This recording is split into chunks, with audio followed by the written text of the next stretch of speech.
Pak, pada saat itu ada polisi tidak yang juga membantu evakuasi? Karena ini kan ada korban begitu ya? Betul, betul. Eh, Waktu itu saya langsung nelpon kan Polsek Talun, nggak lama 2 menit 3 menit datang anggota kepolisian, Ibu. Mhm. Pak, saya itu juga atau publik juga tahu bahwa ada kesaksian yang berbeda juga bahwa Mel dikatakan orang yang pertama juga membantu proses evakuasi. Bapak menemukan bertemu tidak Pak di TKP pada saat itu? Tidak ada, tidak ada. Ngangkat korban laki bertiga aja, Siapa ngangkat aja? korban perempuan bertiga aja. Oke, berarti yang Itu, Ibu. mengangkat korban hanya 3 orang, siapa saja Pak? Boleh dijabarkan? Saya dengan anggota kepolisian 2 orang, dengan saya sendiri, Bu. Kon Berarti 2 orang anggota polisi dan Bapak, dan tidak ada orang lain? Tidak ada. Bapak kenal dengan aparat kepolisian pada saat itu? Kenal, Bu. Kenal ya, karena Bapak yang memanggil begitu ya?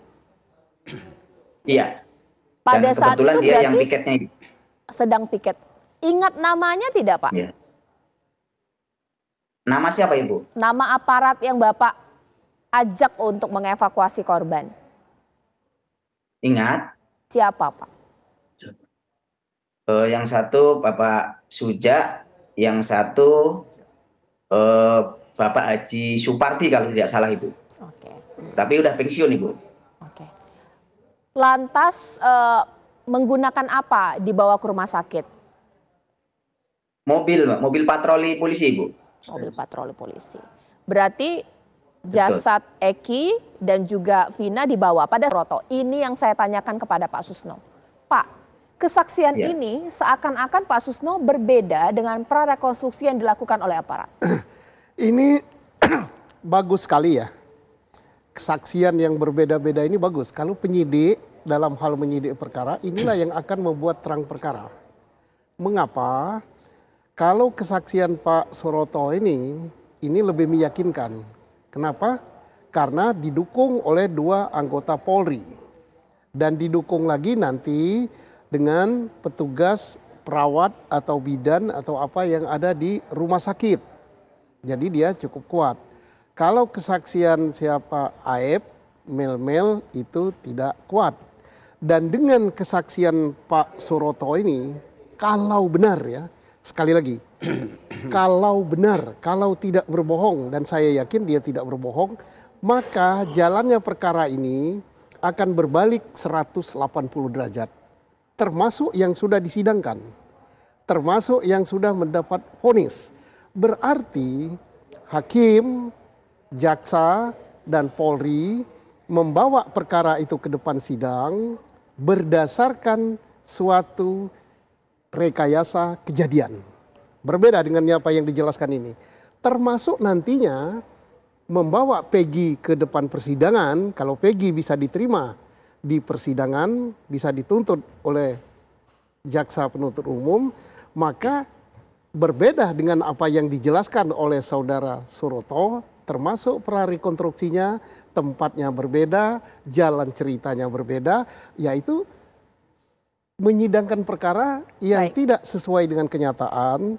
Nah, kita berharap ya keterangan daripada Suroto ini benar, makanya Polri harus memeriksa 2 anggota lalu lintas yang datang ke situ, termasuk memeriksa saudara Suroto, termasuk memeriksa petugas rumah sakit, sehingga perkara ini bisa dibawa ke alur yang sebenarnya. Dengan demikian, maka akan selamatlah orang-orang yang sudah dihukum seumur hidup, dan juga akan jelaslah posisi Peggy yang sekarang sudah jadi tersangka. Itu keberhasilan mengeluarkan orang dari tersangka menjadi bebas karena tidak cukup bukti, itu keberhasilan loh. Jangan dikira itu polisi tidak berhasil, karena menyidik itu membuat terang suatu perkara, membuat terang apakah dia ini bersalah untuk dilanjutkan, membuat terang apa dia tidak bersalah untuk dihentikan penyidiknya. Jadi tinggal nanti sikap daripada penyidik, dan saya yakin bahwa penyidik sudah profesional, dia sudah menemukan ketidakbersalahan. Nah, inilah yang kita mohon digunakan oleh advokat bukti ini untuk apa? Untuk yang sudah dihukum seumur hidup, bahan PK.